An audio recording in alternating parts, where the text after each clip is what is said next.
پہاڑوں کے بیچوں بیچ ایک پتلی سی سڑک پیچ و خم کھاتی ہوئی دکھائی دیتی ہے، جہاں زندگی کا کوئی نشان نظر نہیں آتا۔ درختوں کی کچھ ٹھنڈی چھاؤں لیے ہوئے شاخیں جھکی ہوئی ہیں کہ گویا وہ زمین کا بوسہ دینے کی جستجو میں ہوں۔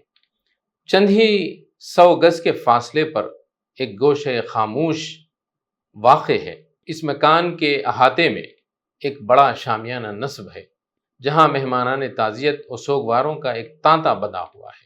ناظرین، آپ دیکھ رہے ہیں دکن میڈیا کا اردو خبر نامہ اور میں ہوں زعیم الدین احمد۔ آج بات ہوگی سید عادل حسین شاہ کی شہادت کی، اور اس کے ساتھ ساتھ مسلم پرسنل لا بورڈ کی جانب سے منائی جانے والی وقف ترمیمی ایکٹ کے خلاف مہم کے بارے میں۔ تو پہلے سید عادل حسین شاہ کے بارے میں۔ سید حیدر حسین شاہ، جو اب عمر رسیدہ اور ناتواں نظر آتے ہیں، کشمیری پیرہن زیب تن کیے ہوئے ہیں، ہر اس شخص سے مصافحہ کرتے ہیں جو ان کے بہادر فرزند سید عادل حسین شاہ کی شہادت پر اظہار افسوس کرتا ہے۔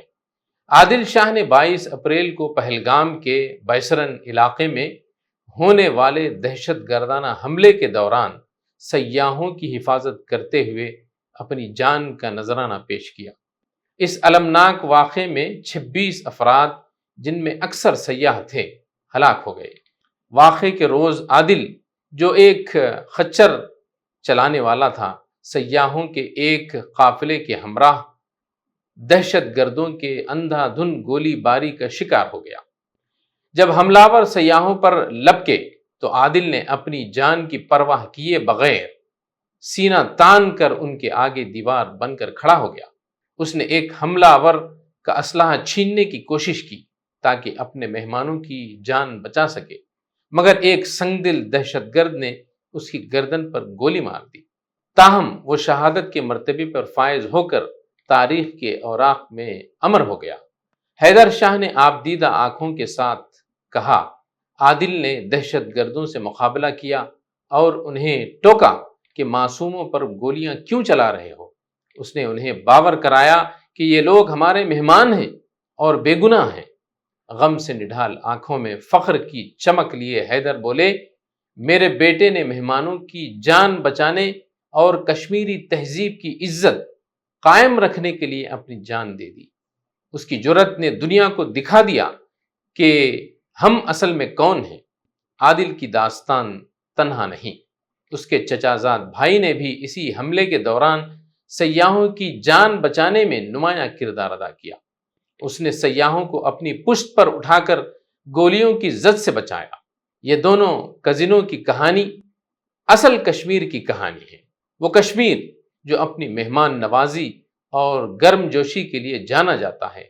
پچھلے 35 برسوں میں پہلی بار ایسا ہوا کہ کشمیر نے دہشت گردوں کے خلاف ہڑتال کی۔ گلیوں بازاروں میں غم و غصے کی لہر دوڑ گئی۔ دکاندار سے لے کر خانہ دار عورت تک ہر دل غمگین ہے۔ یکجہتی کے ایک غیر معمولی مظہر میں تاریخی جامع مسجد میں جمعے کی نماز سے قبل 2 منٹ کی خاموشی بھی اختیار کی گئی۔ کشمیر کے سب سے بڑے مذہبی پیشوا میر وائز عمر فاروق نے شہداء کے لیے خاموش دعا کی۔ انہوں نے کہا، یہ سانحہ ہمارے دل کو توڑ گیا۔ لوگوں کو شناخت کر کے ان کے اہل خانہ کے سامنے قتل کیا گیا۔ اس درد کو ہم سے بڑھ کر کون سمجھ سکتا ہے؟ کشمیر کے لوگ، خواہ وہ کسی مذہب یا طبقے سے ہوں، سب غم میں شریک ہیں۔ ہم سب اشک خون بہا رہے ہیں۔ یہ واقعہ صرف جذباتی طور پر ہی نہیں بلکہ معاشی اعتبار سے بھی کشمیر کو شدید نقصان پہنچا گیا۔ سیاحت کی صنعت پر اس حملے کے مہلک اثرات مرتب ہوئے ہیں۔ نہ صرف ہوٹل مالکان بلکہ ہر وہ فرد جو اس صنعت سے وابستہ ہے، بھاری نقصان کے دہانے پر کھڑا ہے۔ موسمی بنیادوں پر کام کرنے والے ہزاروں افراد، ویٹر، باورچی، صفائی کارکن، ٹرانسپورٹر، بے روزگاری کی نئی لہر کا سامنا کر رہے ہیں۔ 2025 کے ابتدائی 3 ماہ اور 1 ہفتے میں وادی میں تقریباً 5,25,272 سیاح آئے، جن میں 5,14,845 ملکی اور 10,427 غیر ملکی سیاح شامل ہیں۔ سری نگر کے ایشیا کے سب سے بڑے ٹولپ گارڈن میں 26 مارچ سے 24 اپریل تک 8,55,000 سیاح آئے۔ گزشتہ برس 34,55,000 سیاح کشمیر آئے تھے، جبکہ 2021 میں 6,64,000 اور 2016 میں 12,11,000۔ گلمرگ کی مشہور گولڈن لا نے 2024 میں 1,68,000 سیاحوں کو اپنی جانب متوجہ کیا تھا اور 103 کروڑ روپے کی آمدنی حاصل کی تھی۔ اس کے باوجود کشمیری ملک بھر میں نفرت انگیزی کا نشانہ بنے ہوئے ہیں۔ متعدد طلباء جو ملک کے مختلف حصوں میں زیر تعلیم تھے، واپس لوٹنے پر مجبور ہو گئے ہیں۔ ریاستی حکومت نے ان کی سلامتی کو یقینی بنانے کے لیے مختلف ریاستوں میں وزراء کو مامور کیا۔ جے کے اسٹوڈنٹ ایسوسی ایشن کے کنوینر ناصر نے کہا کہ پہلگام دہشت گرد حملے کے بعد ملک بھر میں کشمیری طلباء کو ہراسانی کا سامنا ہے۔ کئی واقعات پیش آئے ہیں۔ اتراکھنڈ میں ہندو رکشا دل نے کشمیری طلباء کو 24 گھنٹے میں ریاست چھوڑنے کی دھمکی دی۔ ہم نے فوراً مرکزی وزیر داخلہ کو خط لکھا، جنہوں نے تمام ریاستوں کے وزرائے اعلیٰ اور ڈی جی پیز کو ہدایت جاری کی کہ ان معاملات میں ذاتی مداخلت کریں۔ اتراکھنڈ میں FIR بھی درج کی گئی ہے۔ جموں کشمیر کی قانون ساز اسمبلی نے بیسرن پہلگام میں ہونے والے اس بزدلانہ دہشت گرد حملے کی شدید مذمت میں قرارداد منظور کی۔ یہ قرارداد نائب وزیر اعلیٰ سریندر کمار چودھری نے پیش کی، جسے اسپیکر عبد الرحمان راتھر نے صوتی ووٹنگ کے ذریعے متفقہ طور پر منظور کروایا۔ قرارداد میں کہا گیا کہ یہ ایوان معصوم جانوں کے ضیاع کا سبب بننے والے اس سفاکانہ و بزدلانہ فعل کی شدید اور غیر مبہم الفاظ میں مذمت کرتا ہے۔ یہ دہشت گردی کا فعل کشمیریت، آئینی اقدار اور جموں کشمیر و ہندوستان کی دیرینہ روایات اتحاد، امن و ہم آہنگی پر براہ راست حملہ ہے۔ یہ ایوان شہید سید عادل حسین شاہ کی عظیم قربانی کو سلام پیش کرتا ہے، جنہوں نے سیاحوں کی جان بچاتے ہوئے اپنی جان نثار کی۔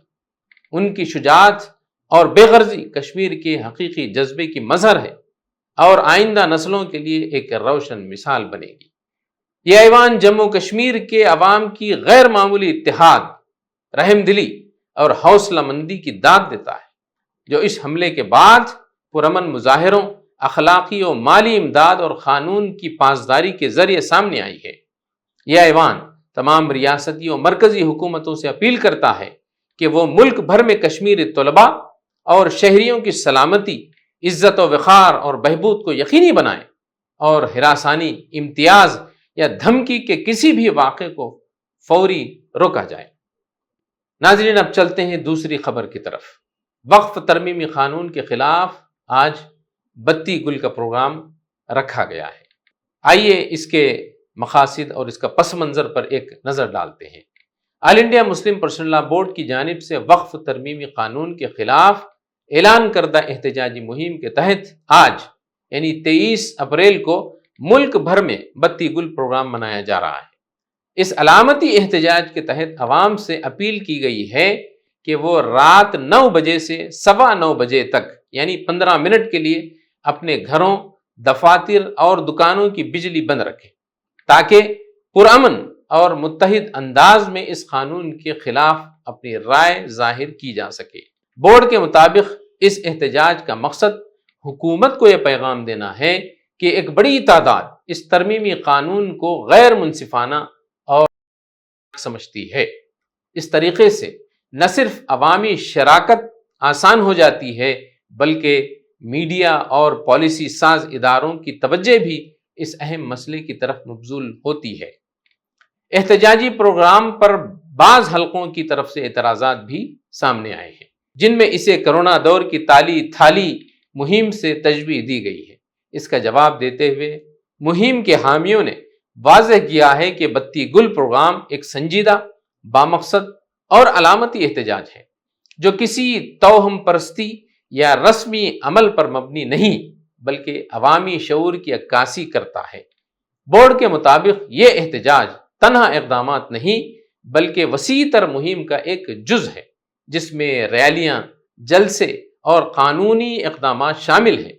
ان کا کہنا ہے کہ ہر فرد احتجاجی جلوسوں میں شرکت نہیں کر سکتا، اس لیے ایسے آسان اور پرامن طریقوں کے ذریعے بھی عوامی رائے ظاہر کرنے کی گنجائش ہونی چاہیے۔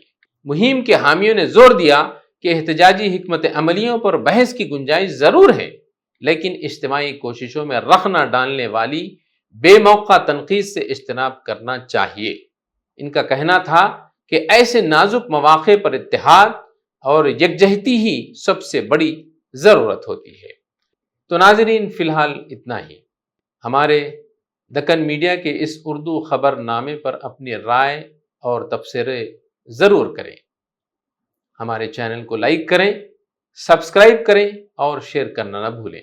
خدا حافظ۔